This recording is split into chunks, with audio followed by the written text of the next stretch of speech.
was the last time you went to the movies in person, not from your own couch, but actually went there, got your popcorn, had a seat, and went to the movies? For one triad man, he has gone once a month for nearly 30 years, even during COVID.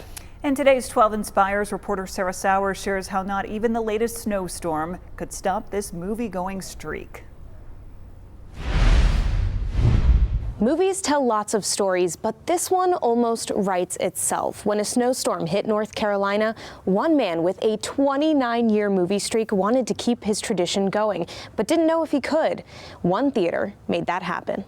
I've always loved movies. It's been therapy for me. Al Oliveri goes to the movies on the first day of every month. There's nothing like going to the movies. And yes, there's things about going to the movies that can drive people crazy, people talking, cell phones ringing. But to me, there's nothing like being in a theater and experiencing a movie the way it was supposed to be in my mind. What started as a New Year's resolution nearly 30 years ago has become a tradition he looks forward to every month. So my New Year's resolution on January 1st, 1998 was that I was going to go to the movies the first of every month, because then I know I would at least go to get the 12 movies a year, which is much more than I was going to.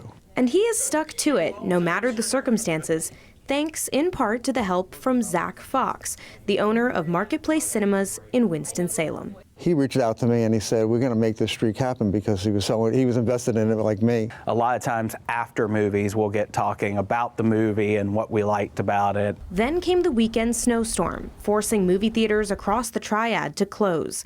But Fox wasn't about to let the streak end. He offered Oliveri a private showing on February 1st of the movie Mercy. He said, well, if you can get here at noon, we'll get you taken care of. The friendship between the two film enthusiasts has lasted more than a decade, celebrating milestones like 300 consecutive months of watching movies. As a moviegoer, I always get intrigued when I watch a movie that, especially a real-life movie, something based on a true story, that you always see that one moment or moments where they needed somebody's help in order to achieve what they did. And that's truly what's happened here. And he has no signs of ending his movie streak anytime soon. He encourages anyone to go out to their local movie theater and watch movies. In Winston-Salem, Sarah Sowers, WXII 12 News.